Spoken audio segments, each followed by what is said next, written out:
안녕하세요. 저한테는 오빠가 한 명 있어요. 5년 전에 결혼을 해서 분가에서 살고 있고요.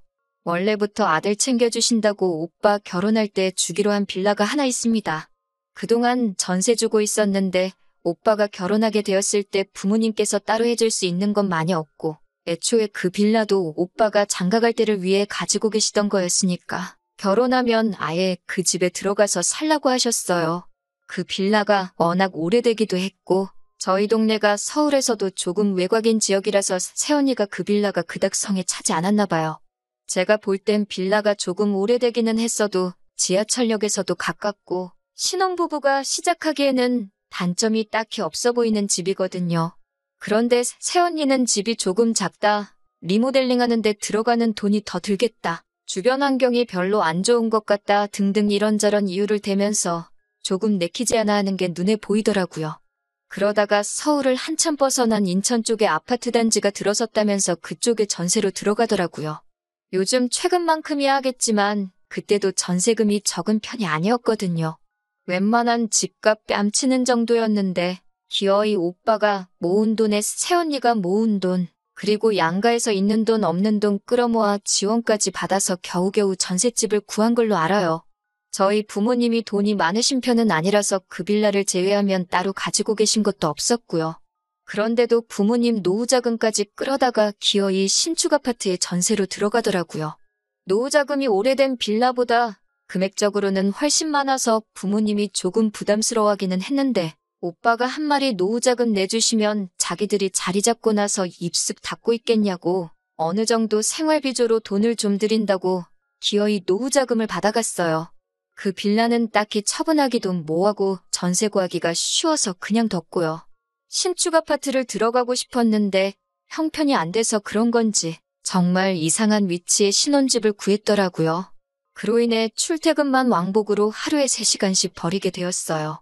그래도 신혼이라 행복한 지 얼마 안 있어서 아이도 갖게 되고 그렇게 세 식구가 그 집에서 잘 사는 것 같더라고요.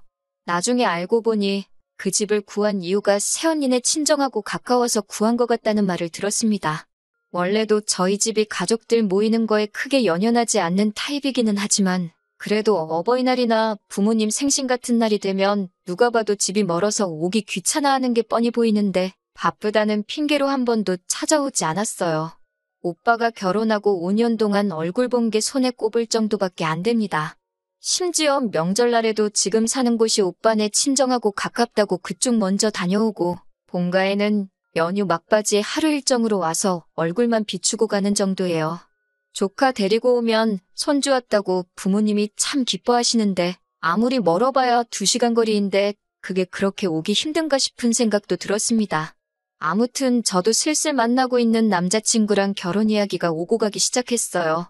남자친구나 저나 모아놓은 돈이 그렇게 많은 편도 아니고 남자친구 집안이 그렇다고 신혼집 하나 사라고 돈을 턱턱 건네주실 만큼 형편이 좋은 분들도 아니었어요. 저희 부모님도 오빠 장가갈 때 노후자금까지 홀랑 써버린 덕분에 따로 저한테 지원해 주실 만한 상황이 아니었던지란 난감해하던 상황이었고요. 요즘 집값 어마어마하잖아요.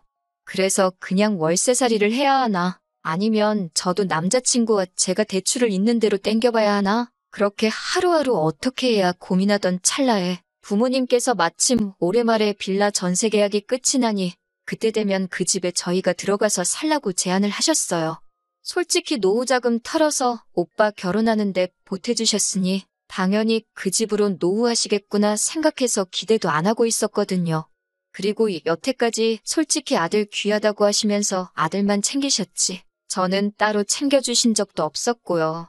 그 빌라도 애초에 오빠 결혼하는 걸 대비해 마련해 두셨던 거였고 저는 그냥 남들 하는 만큼만 해주시려던 계획인 걸로 알고 있었는데 정말 생각지도 못한 제안에 사실 엄청 놀랐습니다. 갑자기 가장 큰 문제였던 집이 해결되었으니 너무 기뻤고 한시름 놓을 수 있었습니다. 남자친구 집에서도 사돈 댁에서 집을 해주는데 어떻게 그냥 입 닫고 있겠냐며 리모델링을 해주기로 약속했고 혼수도 전부 새 걸로 채워주기로 했습니다. 저랑 남자친구가 모아놓은 돈이 그렇게 많지는 않지만 양가 어른들께서 그거는 너네들 미래를 위해 적금이라도 들어놓으라 하셨고요. 아무튼 그렇게 이야기가 끝나고 저희는 연말에 전세 계약 만료되는 거에 맞춰서 결혼식을 올리려고 준비하고 있었는데 얼마 전 어버이날에 오빠네 부부가 웬일로 본가에 왔었습니다. 평소에는 바쁘다고 코빼기도 안 비추던 사람들이 무슨 바람이 불어서 어버이날에 왔나? 이제 철이 좀 들은 건가? 그런 생각을 했어요. 그도 그럴 것이 오빠가 결혼하고 나서 어버이날에는 항상 전화 한 통과 용돈 10만 원으로 퉁치는 게 전부였거든요. 아무튼 어버이날에 손주까지 데리고 와서 애교를 부리게 시키니 저희 부모님도 싱글벙글 하시고 맨날 통장으로 10만 원씩 보내던 게 전부였던 사람이 부모님 앞에 봉투 하나를 들이미는데 얼핏 보더라도 100만 원 정도 돼 보일 정도로 두툼하더라고요. 속으로 결혼 5년 만에 진짜로 이제서야 철이 들었네 생각하고 있는데 갑자기 청천벽력 같은 말을 꺼내더군요. 지금 오빠가 전세로 살고 있는 아파트가 전세가 만기가 다 되어가는데 전세값을 터무니없이 올렸다고 설명하더라고요.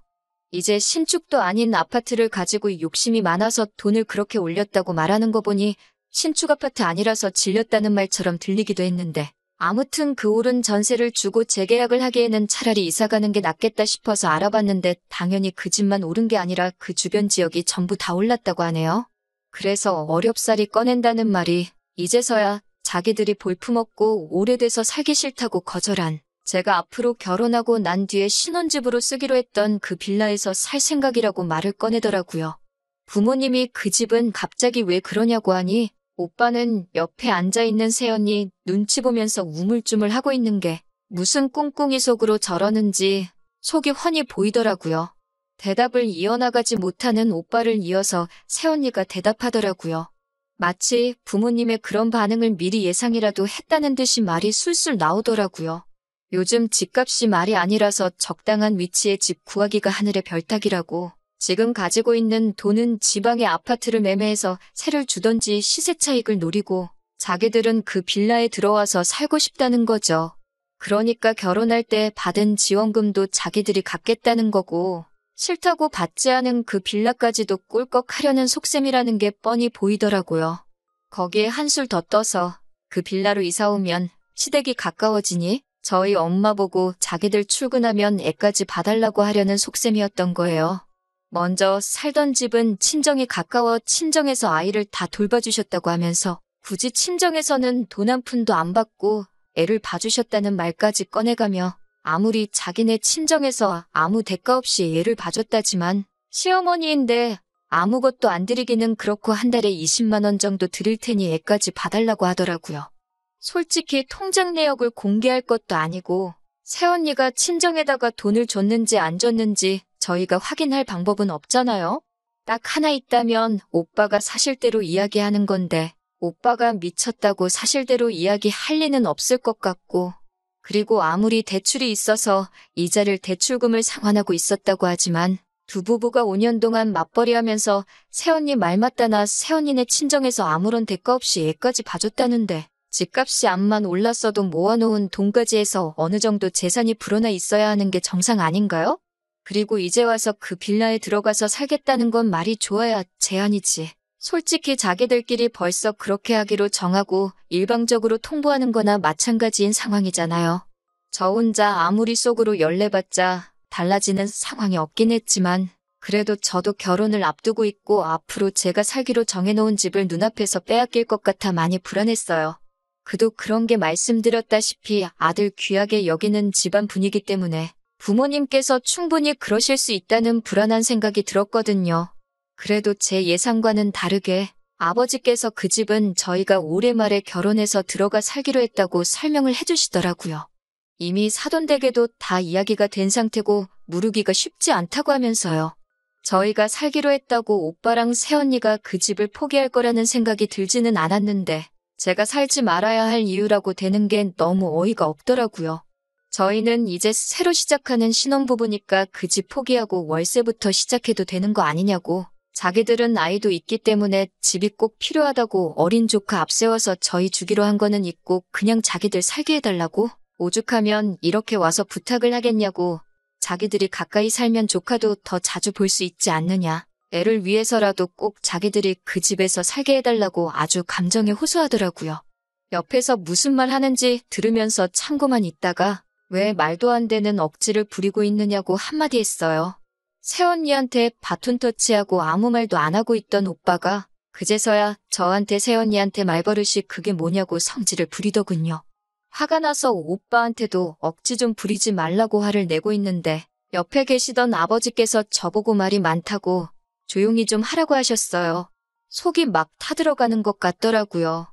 이대로라면 제가 살기로 한 그 빌라를 빼앗기는 건 물론이고 어쨌든 해주기로 했던 거 뒤집는 거니 제 예비시댁 쪽에서도 크게 실망하거나 최악의 경우에는 사움으로 번져서 파혼까지 할 수도 있을 거라는 생각이 들던 찰나였습니다. 아버지께서 그런 상황이면 빌라에 들어가 살라고 하시더군요.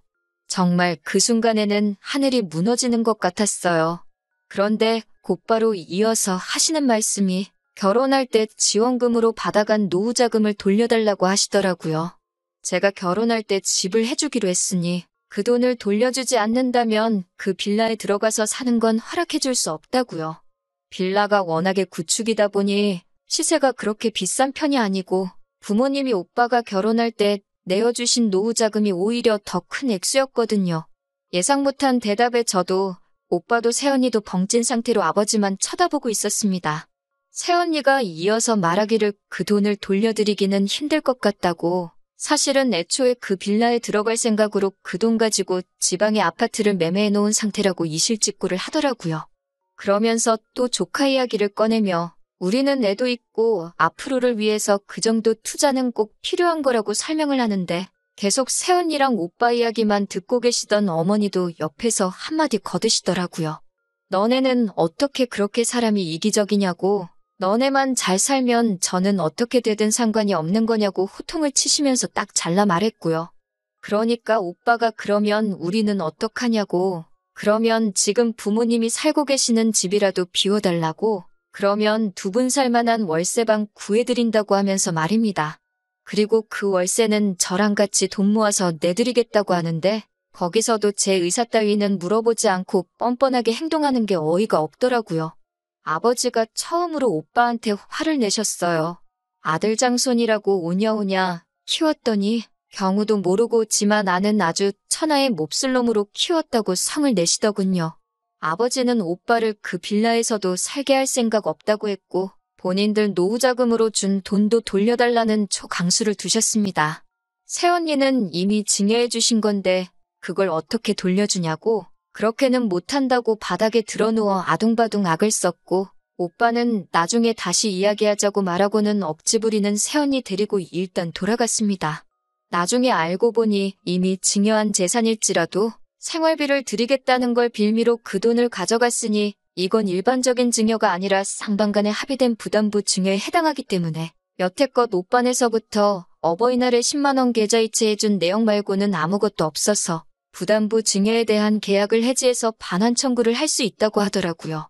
변호사님 통해서 들은 말이니 틀린 말이 아니라고 생각해서 어머니가 그 사실을 오빠에게 전화로 이야기했더니 그제서야 죄송하다고 그 빌라에서 살겠다는 말은 두 번 다시 꺼내지 않을 거고 앞으로 생활비도 보내드릴 테니 그러지만 말아달라고 싹싹 빌었다네요. 제가 지켜낸 건 아니지만 어쨌든 잘 끝난 것 같아요. 부모가 자식 사랑하는 건 다 똑같은 거라고 오히려 여태껏 차별받으며 자라왔다는 게 괜히 제 자격지심이 아닐까 하는 생각이 드네요. 오빠네는 결국 지방에 매매한 그 아파트에다가 살림을 차리게 되었고 안 그래도 대중교통 타고 왕복으로 3시간씩 걸리던 출근길이 자가용을 끌고 4시간씩 걸리게 되었습니다. 차 한 대로 생활하다 보니 오빠가 언니까지 출퇴근시켜야 돼서 그 시간은 더 걸릴 테고 새언니네 친정에서도 멀어졌으니 아이돌 보는 데만 해도 돈이 또 나가게 되었다나 봐요. 거기에 저희 부모님한테 약속했던 생활비도 드려야 하니 아마 조만간 지방에 매매한 아파트는 팔고 지들끼리 따로 월세 생활을 하던지 아니면 그렇게 싫다고 하던 구축 빌라 하나 찾아서 들어가게 될 것 같습니다. 다른 건 몰라도 오빠네를 보면서 주어진 것에 항상 감사하게 생각하고 겉으로 보이는 화려함보다는 내실을 더 다지는 게 좋다는 생각이 들어요. 앞으로 제가 결혼하고 나서도 오빠네를 거울 삼아서 항상 겸손하게 살아가는 방법을 배운 것 같습니다.